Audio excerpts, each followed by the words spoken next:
Hello everyone, my name is John, I'm the Geeky Fanboy, and welcome back to this new video where I've decided I'm gonna do something a little bit new. I asked you people if you're up for some seasonal book and movie recommendations, and almost all of you said yes, that's something you'd be interested in watching. So I put on a cozy outfit, the turtleneck's out. Finally, the Weatherford turtleneck. I just realized this outfit has major 80s vibes, which I think is fine. It's cozy 80s, that's what we're going with. So, for this video, we are doing seasonal book and movie suggestions for autumn. Since, you know, it's the middle of October, it's almost Halloween. Weather is starting to get a little bit colder. We like to cozy up, maybe also watch something or read something that's a bit spooky, a bit eerie, or maybe something that's just cozy and fun and cute. Let's just see what we have here. So today I'm going to give you a couple of book and movie recommendations based on different vibes. There's going to be cozy stuff, there's going to be fun stuff, there's going to be historical stuff, there's going to be some classic, some gothic literature, all that I could find. Now, for some of these categories, I'll have a bit more than for others because, you know, I just read a certain type of literature or watch certain types of movies more so than others, but I did try to find something for everyone, basically, and you're welcome to leave some of your personal suggestions for these categories down in the comments below. So, without further ado, let's get right into it. First off, let's start with cozy and fun. Now, I have to tell you, this is the category that I probably have the least suggestions for because I guess I just don't like feeling cozy. No, of course not. But yeah, when it comes to literature, maybe not that many suggestions here, but nevertheless, I did find some fun ones. The first one is Legends and Lattes. This is a book I have talked about before and have read just a few months ago. This is a cozy, low stakes fantasy novel. It is about an orc barbarian who, after years and years of adventuring, decides to stop doing that and instead open up a coffee shop in a village. And that's the whole story. It's about this orc barbarian woman who just finally wants to follow her dream, and she opens up a coffee shop in this little remote village. No one there has ever heard of coffee, no one knows what it is, and she tries to make it a thing. So there's lots of just like casual cozy business stuff, you know, coming up with coffee, coming up with a menu, you know, how do you make baked goods, how do you run a business, you need to hire some people. So this is like just a really cozy fantasy read. Like I said, low stakes. There's no like big action in this. There isn't like a really thrilling storyline that like gets you to the edge of your seat. This is just, you know, a nice read to chill out, to just hang out with some fun characters. Lots of like found family vibes as well. This is like perfect for if you want to like cozy up with a cup of tea or coffee and just read something cozy. And the second suggestion I have is not actually a novel, it's more of a comic book, namely Fangs. Now, Fangs is by Sarah Anderson, I think her name is. You probably know her from her other comic books that she posts online. And Fangs is a series of short comic strips about this vampire girl who starts dating a werewolf boy. And this book is just like a really cute, funny look at how this kind of relationship would work, you know, just points out like different scenarios that vampires and werewolves run into, like how they're similar, how they're very different, just sort of like, you know, some day-to-day situations that get depicted between these two beings of the night. And it's such a cute and funny thing, really wholesome at times, even maybe like a bit heart-touching as well, that you can definitely read this in like an afternoon. It works mostly with pictures. There's almost no dialogue between these two characters, which I don't think is a problem. Like I said, this mostly works with like a really good like visual kind of storytelling and just tells us some cute little stories between vampires and werewolves. And for the more funny side of cozy and funny, I decided to go with Shakespeare because damn you, I got a master's degree in English. I'm getting Shakespeare in this video somehow. So if you're up for reading a play, or maybe also watching a performance of a play, there are two plays I want to recommend for sort of more funny and cozy side of autumn, namely As You Like It and Twelfth Night. Now, As You Like It, I think, has very heavy autumn vibes because it is primarily, or most of the play is just set in the forest. It's set in the forest. Like, this is the most autumn vibey play that you can get. It's about like lovers that run away and get up into hijinks and shenanigans in the woods, which actually sounds like almost every second Shakespeare play. But yes, this I think is a good. This play is a good mixture of, you know, this typical Shakespeare misunderstanding of, you know, couples running away together. Maybe there's some miscommunication as to who likes who, people dressing up as other people, lots of cross-dressing, you know, that sort of Shakespearean thing. There's some classical Shakespeare humor in here as well, but also some serious elements. As You Like It, for example, has this famous The Seven Ages of Man soliloquy in it. So there's that. If you're up for something like more leaning into the humorous side of Shakespeare, definitely go with Twelfth Night. Twelfth Night is like kind of like a rom-com, like a little bit. It has, again, a lot of these vibes of, you know, family members and couples get lost somewhere, get split up, then there's cross-dressing, people fall in love with people, but they don't actually know who these people are.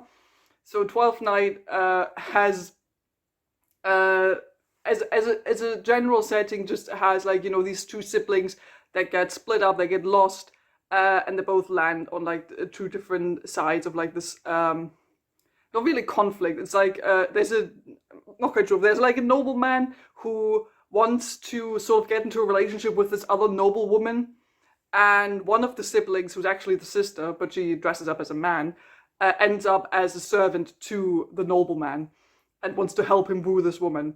But lo and behold, the nobleman starts falling in love with the servant and is very confused about that, because he's like, that's a man, but I'm attracted to him. I don't know how I feel about that.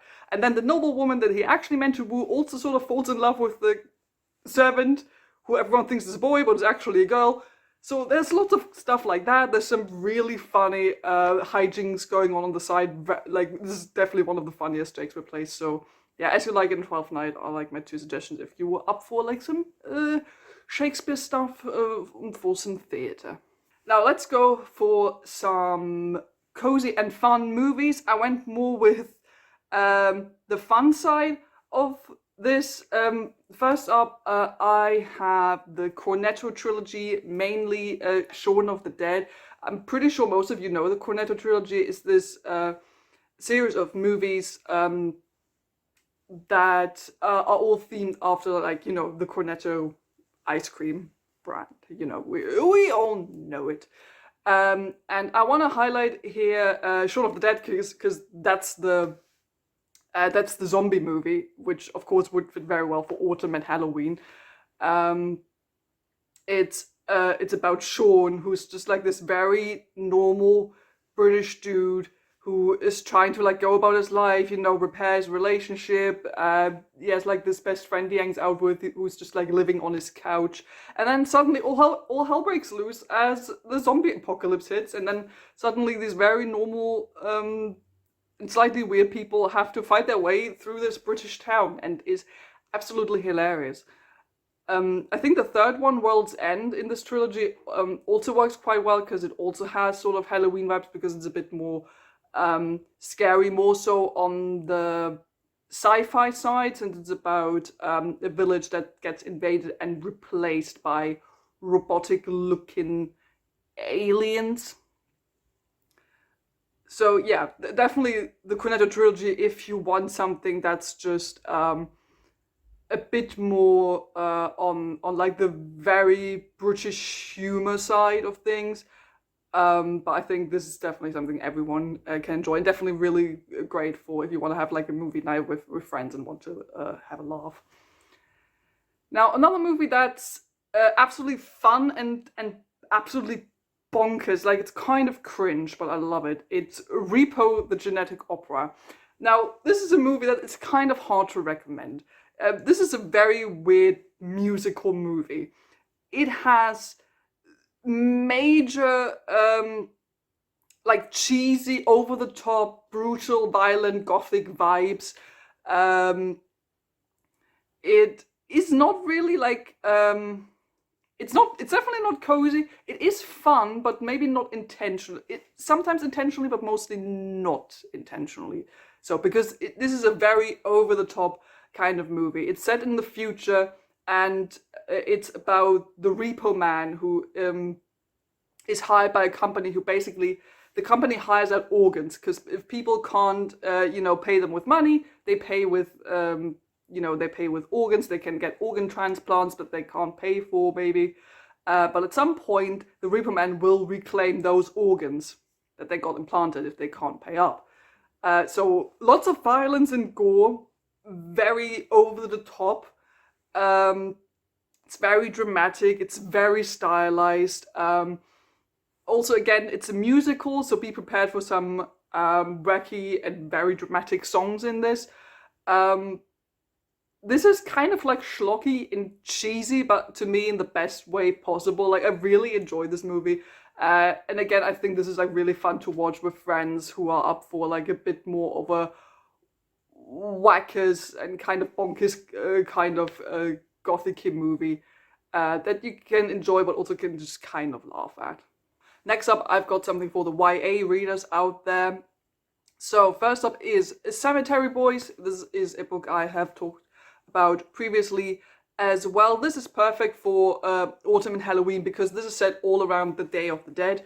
This is set in the Latinx community, and it's a story about a transmasculine teenager who tries to cement his identity within this very stereotypically gender-based culture that he is growing up in, but he's trying to prove to others that no, that he is a man and he's worthy and of fulfilling all like sort of the manly duties that pop up in his culture, which involves, conversing with dead people, helping dead people move on to the afterlife, hanging out with ghosts, solving ghost problems on the graveyard where his family lives. And one of those problems our main character encounters is that first of his cousin gets killed, so everyone in the family is trying to find out what happened and why can't they like find the body. And second off, there is a new ghost that turns up on the graveyard, and it's the ghost of the local bad boy. So our main character is trying to find out what has happened to his cousin and why did the bad boy from his school suddenly turn up dead. And while that is happening, a love story blooms between our main character and the local bad boy. Now, I'm not your typical YA reader. It's not a genre I read very often or enjoy that much, but I thought this was cute, this was cozy. This is like very interesting because it's about the Latinx community and set all around, the Day of the Dead, which I think is a great sort of cultural background for this kind of story. Yes, it's kind of cheesy. The timeline for me didn't really work because this whole story happens in just like a week or under a week, which feels a bit convoluted at times. But yeah, if you're like up for like a cute, cozy YA read, definitely pick this one up. Another book I want to recommend, I have read a couple of years ago, but I want to highlight here, namely Apocalypse Now Now. This one definitely leans more into the horror genre of literature, but it's still YA. It's set in South Africa, so this has a very heavy South African cultural background. Features a bunch of like South African inspired monsters and mythology. Definitely maybe check out some content warnings for that one, because this definitely leans into more like gruesome and gory stuff at times. Also, our main character is like a very typical, teenage boy who is sort of like the local dealer at his school, dealing in very weird pornography. But I still think this is very enjoyable. It's been a while since I read it, but I remember that I had a lot of fun with it because it felt a bit different. It felt very wacky and out there, but I definitely enjoyed the cultural backdrop of that one because I hadn't seen that kind of cultural background as well anywhere before. And the third book I want to recommend here, I haven't actually read, but my girlfriend has read a few months ago, and they quite enjoyed it. So I thought I'm going to put it on here also because I know this book has been quite popular, namely My Best Friend's Exorcism. This is a book that has major 80s vibes. It's about these two gal pals in the 80s at high school. They're the bestest of friends, but suddenly after they spend a night out in a cabin by a lake, one of the girls starts acting very weird. And quickly the suggestion comes up, well, has she been possessed by a demon? And I mean, the book is called My Best Friend's Exorcism, so you know what's probably going to happen. So this book has like a lot of like a sort of nostalgic 80s vibes, very much feels like a classic, sort of like a little bit cheesy 80s horror movie from what I've heard. So I think there's definitely one for if you want to get scared, but not.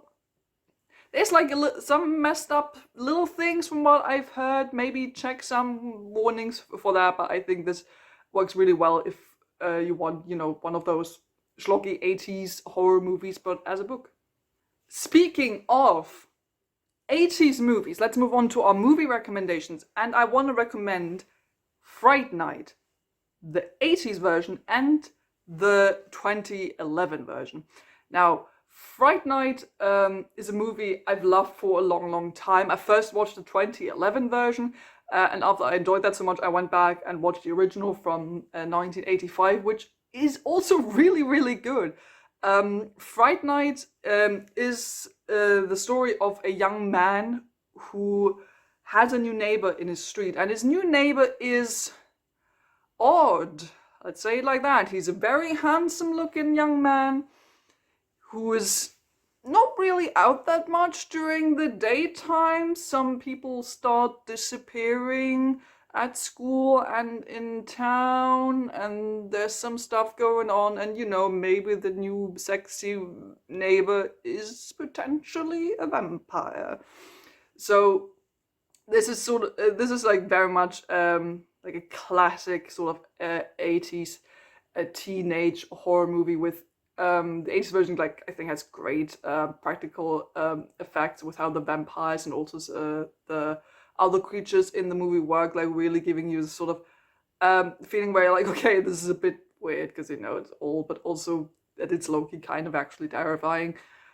So I think the 80s movie definitely still holds up. If you're a fan of sort of like classic 80s horror movies, definitely check this one out if you haven't yet already. And the 2011 version, I think, is still holds up to this very day. It stars David Tennant and Colin Farrell, if that helps, and Anton Yelchin as the main character. It has mostly like the similar plot to the original 80s version, but it's very much more 2010. It leans a bit more into like the horror elements and the teen elements of it all, but I still think works pretty well. If you're up for a movie that leans much more into the horror aspect of spooky autumn things, I'm gonna recommend Raw, which I know is for those who know the movie, you might go, really, you're suggesting that one? I'm like, yeah, because I like it. It is, I think, not French, it's a Belgian horror movie about a young woman who goes to a vet school, and at that school there's only like vegans and vegetarians, but she manifests this very creepy urge to eat meat, raw meat, and meat that isn't maybe always necessarily coming from animals. So you can kind of guess where this one's going. Definitely check out some trigger warnings for that one, because this one is definitely all out horror. Maybe don't watch this movie while you're eating. But I still think I remember watching this and I thought this movie looked so great. It has some really good cinematography and editing. It makes it feel really creepy and uneasy and really gets you into the head of the um main character. So if you're up for something that's definitely more horror-esque and maybe like a bit effed up, check out Raw. And as a final movie suggestion for YA, this isn't necessarily with YA characters, but I think it kind of has major YA vibes from the early 2000s. Underworld. Underworld is, I think, kind of forgotten nowadays and underrated. I love like the first Underworld movie. It like did vampires versus werewolves first, you know, but with a super edgy, gothic-y, Matrix-esque vibe. So if you're out for this typical vampire versus werewolf conflict, but it has a bunch of really cool badass action about a bunch of really good looking people and long black coats and leather outfits and eyeliner. Definitely check this one out. If it helps for maybe newer people who don't know this, it has Michael Sheen as a sexy werewolf. If that helps. Like again, doesn't have YA characters, but I think it kind of has. I don't know. I just think it has like these YA kind of schlocky but edgy, cool vibes, but in a really good way. So if you're up for just like some nonsense, entertaining vampire werewolf action from the early 2000s, definitely check this one out.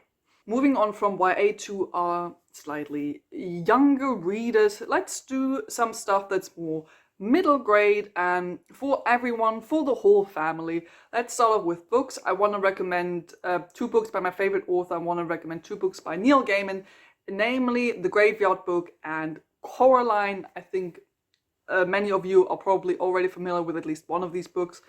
Neil Gaiman in general, I think, is not just a great author overall, but also especially for, I think, like Halloween and autumn, because most of his books have like this sort of slightly underlying, creepy, dark fairy tale-esque sort of vibe. And I think this shines through really in like The Graveyard and Coraline.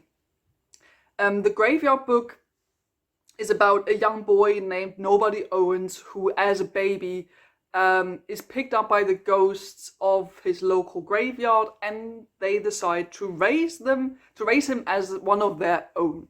He's still human, but he grows up amongst ghosts in this graveyard, and we just follow him as he goes on about shenanigans and adventures on the graveyard. We get to learn about some other ghosts, about some other humans that nobody meets. There are some really funny adventures that happens, with some of the more wacky ghosts on the graveyard. There's some more creepy things because he might encounter some of the unsavory monsters at the graveyard. And of course, there's the mystery of what happened to his family, because his family is murdered in the very first chapter of this book. So there's always this sort of looming threat in the background as well of, is he still in danger and what has happened to his family and who did it? So that's The Graveyard Book. It has I listened to it as an audiobook recently. It's on YouTube, read by Neil Gaiman, if you want to check that one out. It's not just like cozy and cute, but also hilarious, absolutely funny. Like I read it by myself for the first time. I didn't really realize how funny this is until I now listen to it as an audiobook. There's so many good jokes in this, or throwaway lines where you're like, oh yeah, that's actually really good. So definitely check this one out. And of course, there's also Coraline with some similar vibes. Coraline is about a young girl who's moving to a new house with her family. And in this house, she discovers a door that leads to a parallel dimension of her own house and of her own family. But there's something really creepy and unsettling about this other world, about this other mother that's trying to like sort of lure her into living with them. and she sort of slowly realized that some things are not as they seem. Like, not everything in this new dimension is good and pretty and enticing, and there's some very weird stuff going on in that house and in her neighborhood. There's also a really good movie for Coraline if you want to check that one out instead of reading it. I think it captures the spirit of the book pretty well. The Graveyard Book, I would argue, is maybe less scary and more cozy, and Coraline is definitely a bit more unsettling, but I think both books can still be read by slightly younger readers. Another book I want to suggest, this one is definitely a classic, but I think it has good autumn vibes, namely The Hobbit. Because The Hobbit is, for me, just like such a fun, cozy adventure story. For those who don't know yet, The Hobbit is about, it's set in the world of Tolkien, Middle Earth. There's Bilbo Baggins, a little guy, a hobbit, who is recruited by Gandalf, a wizard, and a bunch of dwarves to go back to the Misty Mountains and reclaim the Dwarven Kingdom from a dragon. This is just like such a fun adventure to go on as you read it, and I don't know, I just think it has autumn vibes because there's a lot of like just like walking around in nature, going through woods, going through all kinds of different places, and just it's the kind of story that you can read in the afternoon. You got a cup of tea in your hand. You're just going into a different world and go on this adventure. Now, as for movies, I already mentioned the Coraline movie. The Coraline movie, I think, works so well as not just a spooky movie for kids, but also just like as a good Halloween movie. It has beautiful animation. It is made in the sort of claymation style. It changes one or two things from the book, but without eliminating anything that was like in the novel that was important. It more like adds to it. It adds like some plot beats and characters that weren't in the novel, but I think help with the narration as it happens within the movie. It has such a unique, I think, look to it that's instantly recognizable, and I think it perfectly manages to like capture this feeling of uneasiness that you have as soon as you are in this other dimension, but also this feeling of that Coraline's normal world feels a little bit boring at times, so that you are still sort of intrigued by what's going on in the parallel dimension, but as soon as more like the creepy elements of the story hit, they definitely work in this movie, and the way the other mother and the other dimension are depicted in this movie and animated are like really, really creepy. And two other family-friendly autumn Halloween movies are the Addams Family movies from the 90s. I just love these movies. These movies are like peak 90s gothic family fun. If you haven't watched them already, what are you even doing here? Go and watch them right now. Gomez and Morticia Addams are couples goal for life. No, seriously though, these movies, I watched them for the first time, I think, when I was like 10 or something, and I had so much fun with them. I was like obsessed with the Addams Family for like a month when I first saw these movies as a kid. And I still rewatch them almost like every year because they're just like so much fun. They just have these perfect, 90s dark humor, Tim Burton-esque kind of vibe to them that just things work. They just work really, really well. They also mostly work independently of one another, so you can just watch one or the other if you want. I think they both work equally well. This is perfect for if you want to have a fun time with the family for Halloween. It also works for younger viewers because this has stuff that the adults are gonna laugh at and that the kids are just not getting yet. But there's also stuff for the kids. It definitely has like some macabre and dark humor, but like not too dark. Everyone gets something out of it, and it just lives in this perfect little 90s entertainment bubble that I just really enjoy about these films. Now let's do some crime and thriller stories, and of course we can't pass up the opportunity when we talk about crime, Then I get to mention Sherlock Holmes, and I think perfect for autumn, especially Halloween. The Hound of the Baskervilles, I think, is a great story to read. This is one of the 4 novels that exist within the Sherlock Holmes canon. It's like all the other novels, this one is rather short. And I think this is perfect for autumn because this is all about a creepy hound, a creepy animal, an unsettling family legend, family history. It's set out in Dartmoor, so not in the big town of London, but like out there in the creepy moor, the creepy forest where you can't see anything, where you're surrounded by nothing but darkness, and you're sort of stuck in this one location with a bunch of weird people, which is basically what happens to Watson in this story. Watson gets sent off by Sherlock to investigate the happenings of the Baskerville family because they are dying under mysterious circumstances, and their family history is connected to this legend of the Hound that is hunting them. So there's a lot of like creepy, nightmarish family history going on, and Watson is stuck in this like old dark manor surrounded by people where he can't be entirely sure if one of them might not kill him one day. And we're all just desperately waiting for Sherlock Holmes to finally show up and solve the mystery. So definitely check this one out if you're up for like a bit more like classic Victorian crime novels. And if you maybe have never read a Sherlock Holmes story, maybe this is a good opportunity to pick this one up. We're gonna stay with some classic crime authors. Let's go with Agatha Christie. I'm going to recommend to you, if you want to read a Poirot story, Halloween Party. This one has it all in the title. This is about a murder that takes place at a Halloween party. One of the children gets murdered, and Poirot is called by his friend to go and solve the murder. Now, this one maybe doesn't have as many Halloween autumn vibes as you might think from the title. This is mostly just about, that the murder happens at a Halloween party. That's sort of what you get. And this is by no means like the best Poirot story out there. Personally, I thought it's a bit convoluted and there's a bit too much like repetition within the novel.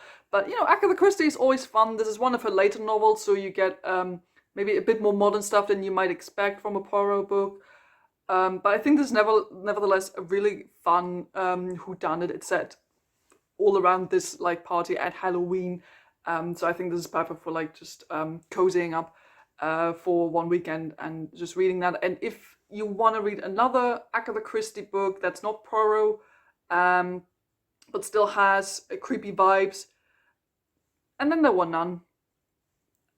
I think that one's just perfect. It's literally the most popular crime novel out there, so why wouldn't you pick this one up? I think it's perfect because it has this very eerie, claustrophobic setting, because it's about a bunch of people who are invited to an island, and everyone there has a terrible, terrible secret. And these secrets are about to be revealed, but naturally, murder occurs. No one knows what's going on, and they're all stuck on this island. And no one knows what to do about this whole situation. I think this is perfect if you want this sort of really, maybe this feeling of helplessness. You don't really know what's going on. Who can you trust? But also like this classic whodunit feeling. This is the most popular crime novel for a reason. So definitely pick this one up if you want to have like a really good crime whodunit novel for a weekend.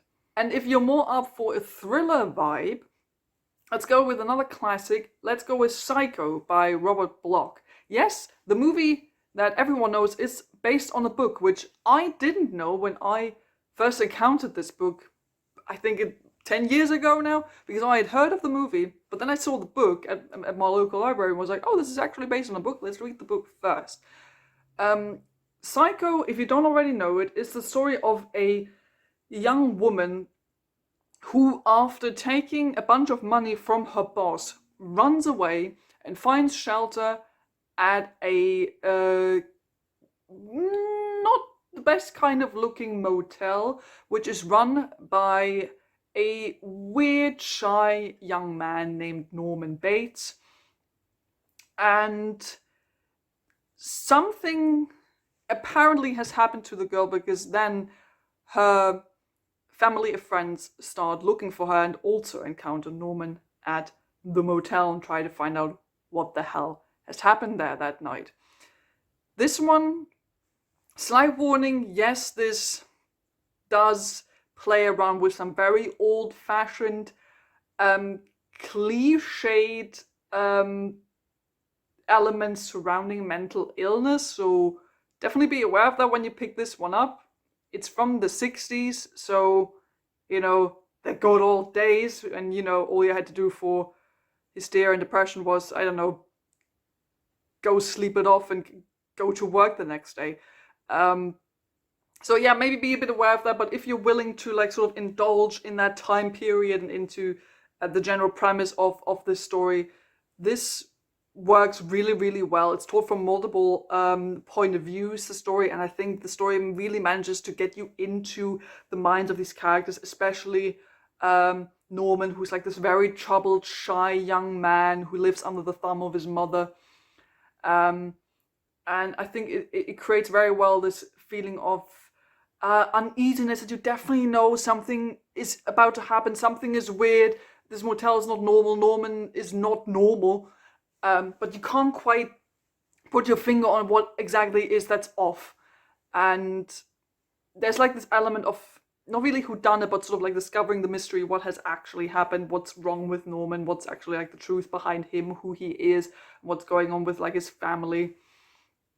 So I think this works really well if you want sort of a classic thriller story. Again, consider that this was written a long time ago, but if you're willing to indulge in that time period, I think this is definitely an entertaining story. Let's move on to some crime thriller movies. Obviously, also watch Psycho while we're at it. Psycho is a brilliant movie by Alfred Hitchcock. It's by many considered to be one of the best movies ever made, and I can only agree. It's one of my favorite movies. Again, made at a time when thoughts and opinions on mental illness were quite different.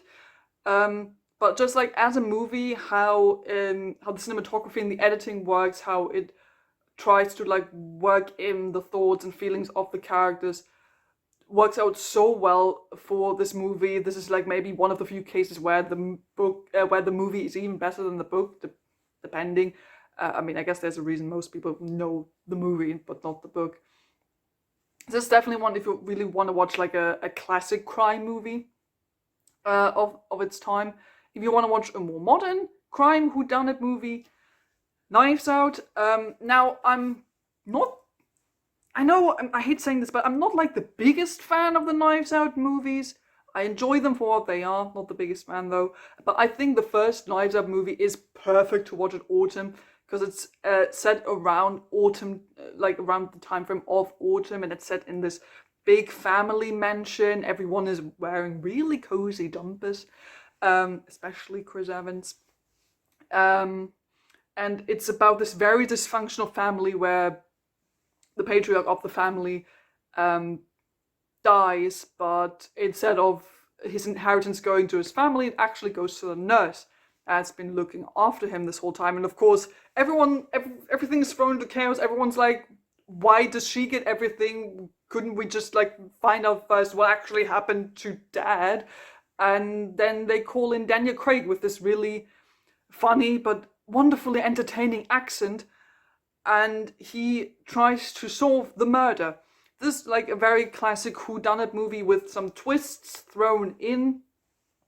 I know that a lot of people have enjoyed this movie in the past because it's sort of reinvented the classic crime whodunit movie, but also helped to sort of reawaken the love around the classic whodunit. Like I said, I'm not the biggest fan of this movie, but I think it still works very well as, if you want to enjoy a classic whodunit, but with a more modern touch to it, set in modern times, and if you just want to have a fun, enjoyable crime story for an evening. Let's move on to some historic fiction. The first one I want to suggest to you here is The Quick by Lauren Owen, which is a relatively new Victorian Gothic novel that I've read like 1 or 2 years ago. This is, I think, the author's debut novel, and it's about these siblings in Victorian times who are growing up together, and the brother eventually goes missing under very mysterious circumstances, and it turns out that there may or may not be some vampires out there, and the sister has to kind of go and deal with it, find out what has happened to her brother, find out what's, if there's only one vampire, is there more than one vampire? There's like a weird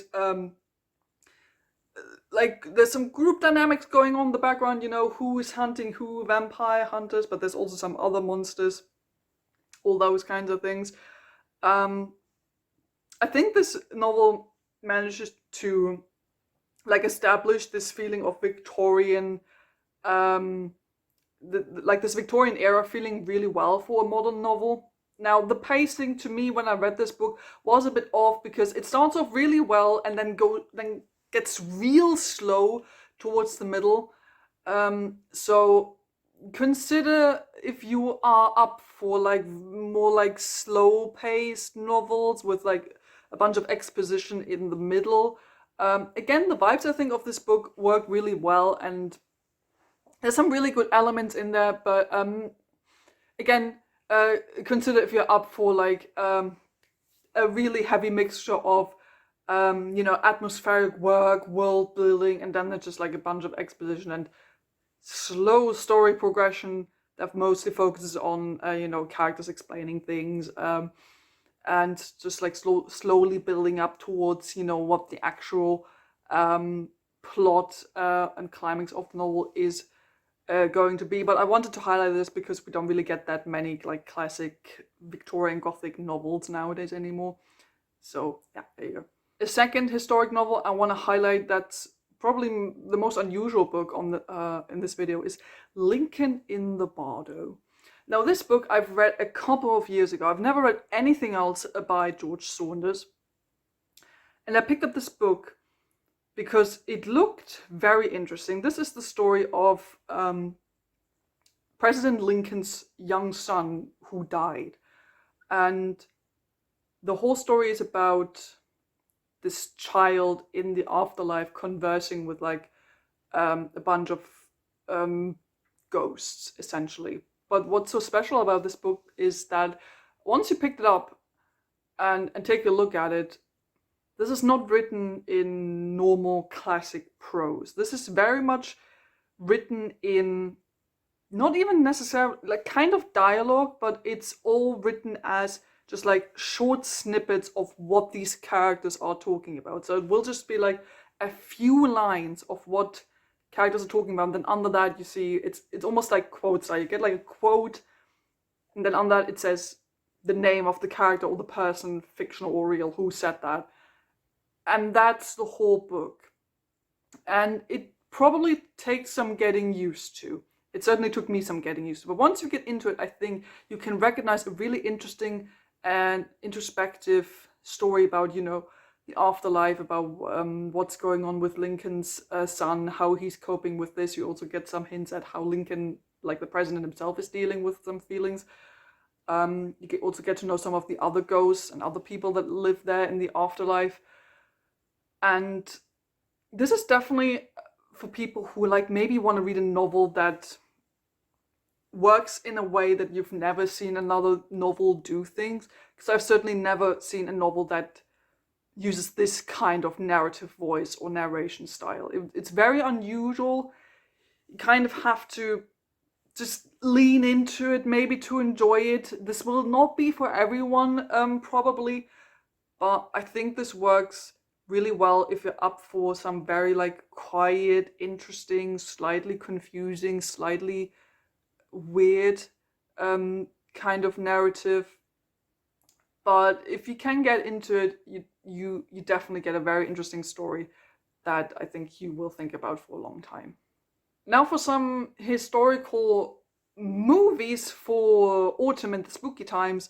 First up, Crimson Peak. I've talked about Crimson Peak before. I think it's a very underrated movie within Guillermo del Toro's filmography. Crimson Peak is about a young American woman who falls in love with Tom Hiddleston. And she moves with him.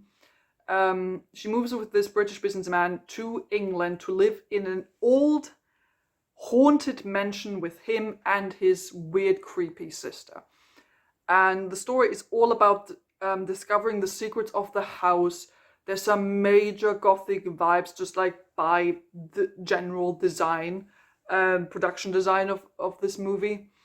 This is all about, ghosts, the ghosts of the past, some family secrets, some very weird, effed up shit that these two siblings may or may not have been up to, and this young woman just trying to find out what the hell she has gotten herself into. This has some really great, creepy, gothic romance vibes. Like, I'm all over the artwork for this movie. If you want to maybe know a bit more, like I said, I've talked about the movie before, so maybe check out that video, but I just wanted to highlight it because I think Crimson Peak is underrated and I want more people to watch it. Another more historical kind of movie that I've watched not too long ago, I want to highlight here, is the Pale Blue Eyes, which I think came out on Netflix this year or at the end of last year, I'm not quite sure. This is in part based on true events surrounding Edgar Allan Poe when he was quite young, so not yet the known writer that we know him to be now. It is set at this military academy that he attended when he was young, and a murder happens there. And then they call Christian Bale to investigate this murder, and Edgar Allan Poe gets roped up in this as well, because as we all know, Edgar Allan Poe is also not just famous for his Gothic stories, but also famous for coming up with the first modern detective stories. So, of course, he gets roped up in that as well and applies his very poetic, philosophical, different kind of view to this murder investigation. This is definitely a slow movie. It's more of a quiet movie. Definitely be prepared for, some slower pacing, because the movie really does take its time to get to know all the characters, establish who is who, really also very much focused on language, naturally, with the Edgar Allan Poe character in this. This is not necessarily so much focused on the getting to the solution, to the answer of the mystery. This is more about, let's really focus on this historic time period that we're now in, get to know the characters, get to know the setting of this military academy and all the young lads that are living there. What kind of man was Edgar Allan Poe at the time? What kind of man is Christian Bale's character? And how they're placing themselves within this, as sort of both as outsiders within this weird situation. But I think this works really well as a sort of historic, gothic-y kind of who done it. If you want a more quiet movie that really takes its time to tell its story, and if you're not bothered by a slow pacing, definitely check this one out. And the last historic movie I want to highlight here, which also leans more into the horror side, is The Witch, which is about this family hundreds of years ago in America, around the time when witches were still kind of a thing, and witch trials and all that. And this family has some strange events that occur in on their land, in their house, and naturally they sort of slowly start thinking that the devil basically is at work here. Now, what's so special about this movie is that it's completely like really set in that time period, including like the language the characters speak. So this movie really like takes a lot of effort to take you into this time period, tell you this is what it was like, this is how those people talked at the time, this is what they believed, this is what they faced, those are the problems of that time period, which I don't think we see that often nowadays in movies. So it really is this sort of creepy, unnerving historical timepiece that gets you in the mind of these characters and what some people or many people at the time simply believed happened to them, if just weird shit happened on their land.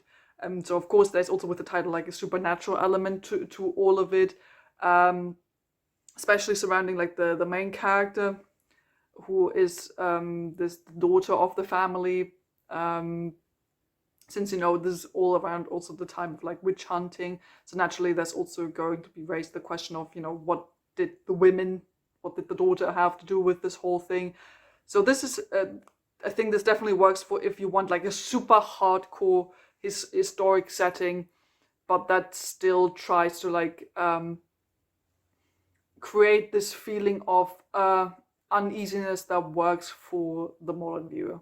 Next up, we got some good old Gothic literature, some classic Gothic literature for you. Now, we got so many things because this is my shit. This is what I love reading.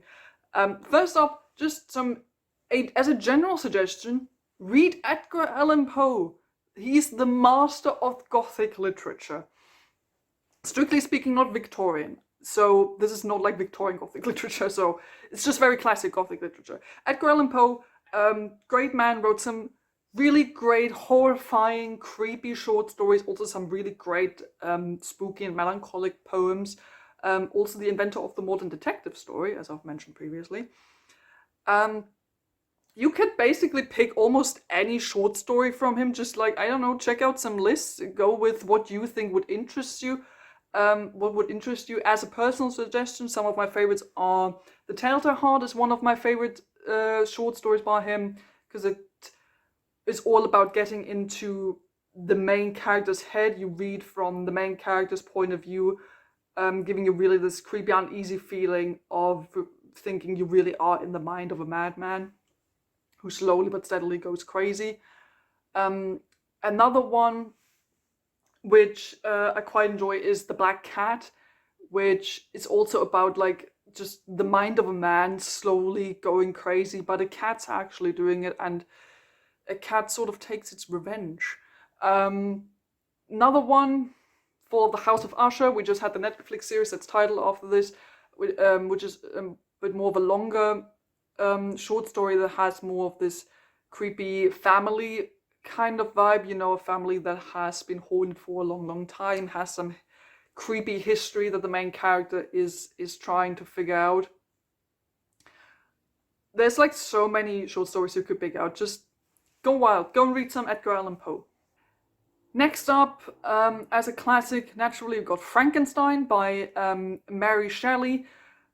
What I think not a lot of people know about Frankenstein is Frankenstein works with a lot of like frame narratives. You have this book that starts with the captain of a ship in the Antarctic who actually encounters Frankenstein, like Dr. Frankenstein, on his boat and asks him, "What the hell are you doing here? What are you looking for?" And Frankenstein then goes on to tell him about the monster that he's created, what has happened there, how it came to that, and then we get the perspective of the monster, and the monster tells us what has happened to him. So there's like a lot of it's almost like an onion, this story, and I think Frankenstein is not just like a great creepy novel, but it's also like a novel about a man who has a god complex about human nature. What can we do? Can we create life? How far are we allowed to go? What can science do? That kind of thing.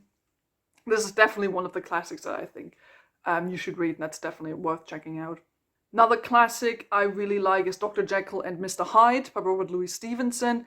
This is a relatively short read that's not necessarily like that terrifying, but I think is a great example of classic like Victorian Gothic literature about the nature of man, the nature of good and evil, because it's about this man, Dr. Jekyll, who manages to split good from evil within the human psyche, creating completely like different personalities of human nature.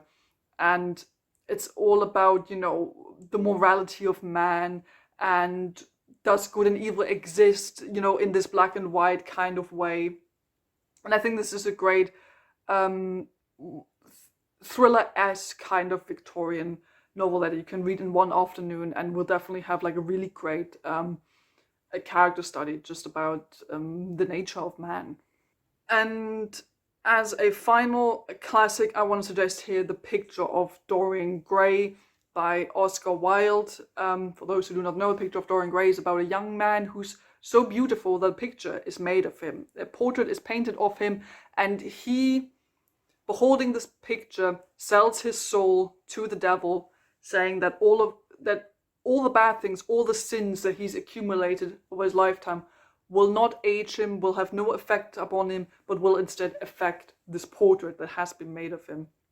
So this as well, I think, picks up similar themes that are about the nature of humanity, you know, hedonism as well, you know, how far do you go with indulging yourself, how much can you enjoy yourself, how much can you live a life full of sin without it ever really affecting you as a person, should you really be able to live like without consequences, and just realizing what a life without any restraint could do to the human psyche. This one has, I think, great some great character study vibes again as well, because we see Dorian go from this naive young man to living a life full of you know, sin and awful things that maybe start off as, you know, sort of like sins of the past when he was a young man, but they're like slowly but steadily more and more escalate, become more and more extreme, and he becomes more and more blind to them because he just keeps on living like that, because he does not feel the consequence, he does not feel the impact of those actions, because the portrait is taking them up for him. And this novel explores what this kind of behavior could do to a man, and how Dorian comes to reflect on those actions. Now, some classic movie suggestions for autumn and for Halloween.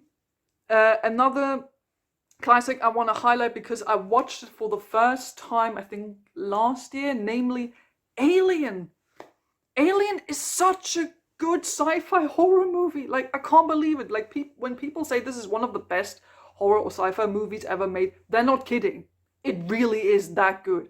This movie is a masterclass of creating this feeling of suspense for a really long time. Like, this movie really takes a long time to get to that point where, you know, something creepy or is happening, where the monster, where the alien, where the xenomorph finally turns up. The movie takes a really long time. There's a lot of setup, but I think it pays off so well because the editing, the cinematography, and overall production design work so well to create this feeling of that you're sort of alone in space and you're suddenly stuck on this one weird place no one's ever been.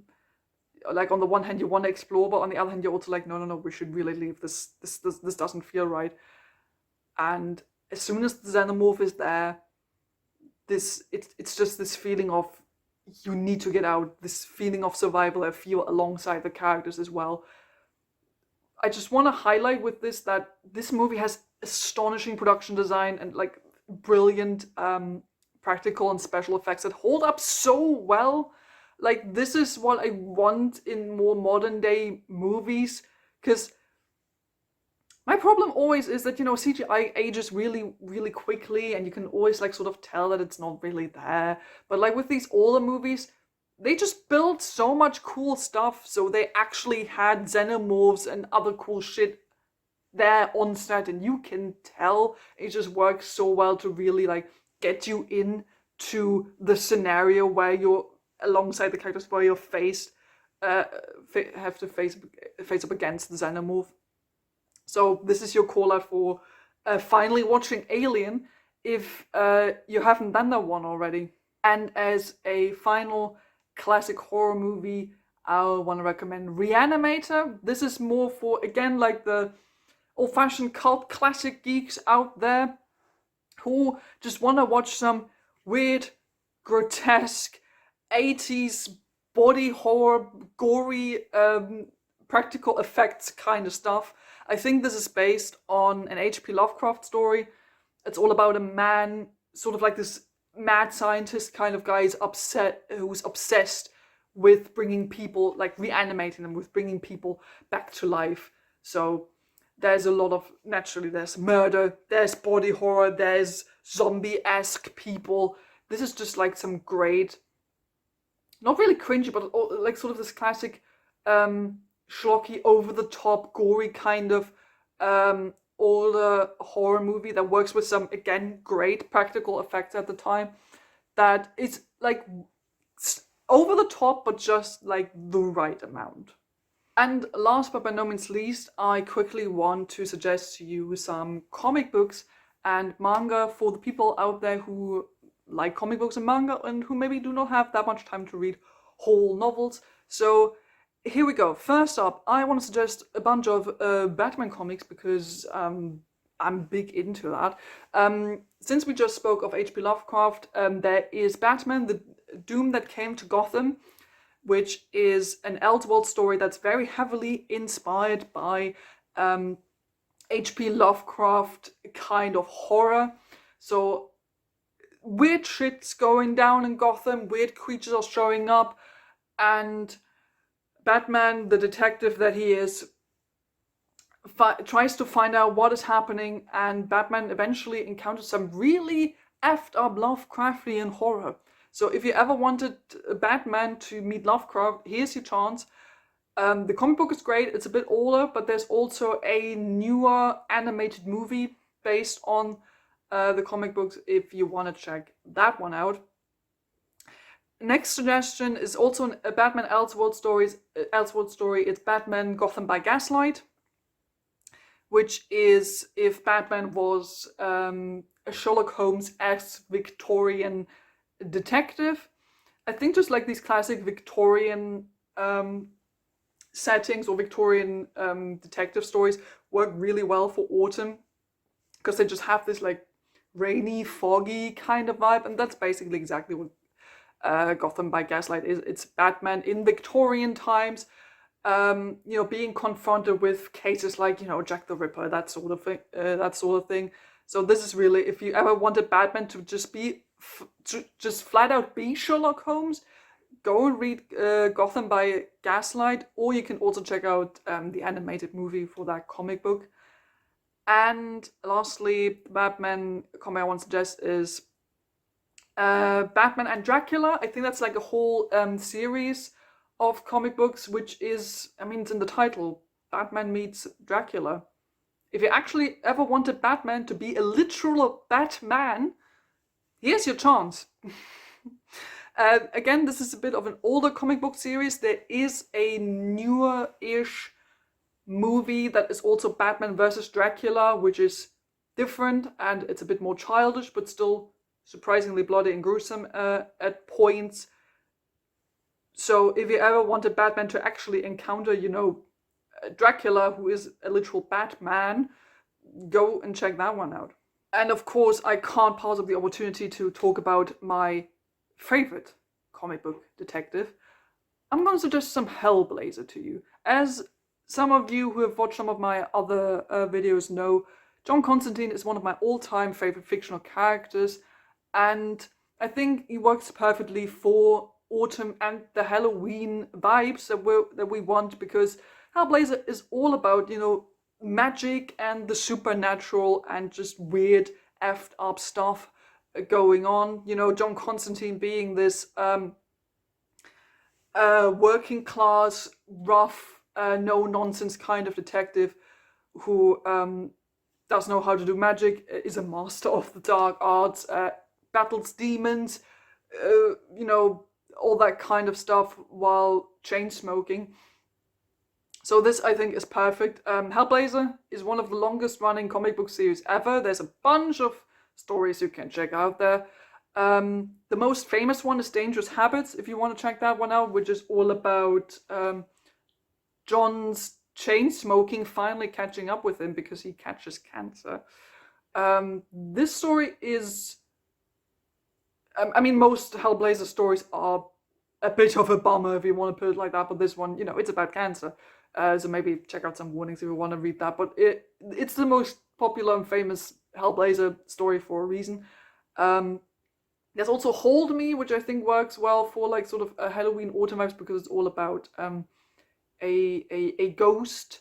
I think a ghost lady who is just looking for some connection, and it's all a bit tragic and it doesn't go well. One thing you should know for Hellblazer, nothing ever goes well. There aren't really any happy endings. John Constantine is just doomed to be depressed and unhappy, kind of. But hey, that's also kind of what we love about Hellblazer, isn't it? If you want to check out like some full runs, I would maybe recommend the 2019 run of Hellblazer, which I think went from 2019 to 2021, I think, which is one of like my favorite more modern Hellblazer takes that we've seen, which is also done by some writers and artists who are going to work on a new Hellblazer series that comes out in early 2024. So maybe check that one out as a preparation for the new series if you're interested in some Hellblazer comics. And of course, I also want to suggest some manga to you as well here. First up, we got, just because I have to mention one of the classics, we got Black Butler. Black Butler is perfect again for like the classic gothic Victorian vibes. It's about a young man who is the heir of a big toy company, and he has made a deal with the devil, and the devil takes on the form of his butler. And the story is basically, we learn about, the past of this child, what has happened to him, how did he come into contact with the devil, and then they just have some really interesting, gothic-y, messed up, thrilling adventures featuring devils and demons and murderers and just a bunch of monsters and weird people in Victorian times. It's a very popular manga series, also anime. Definitely go check this one out if you haven't done that yet. I want to suggest to you as well one of my personal favorites, namely Psychic Detective Yakumo, which was one of my favorite manga series a couple of years ago. This is all about if you want another supernatural detective but in manga form and as a teenager. This is all about a young man who has a red eye, and with this red eye he has the ability to see the ghosts of dead people. And with that ability he helps the local police solve a bunch of cases, and he's joined by a young woman who comes to him for help at the very beginning of the story and sort of becomes his Watson character. So there's a lot of like personal drama between these two. The detective boy has some messed up past history going on as well that we slowly find out about as we read this series.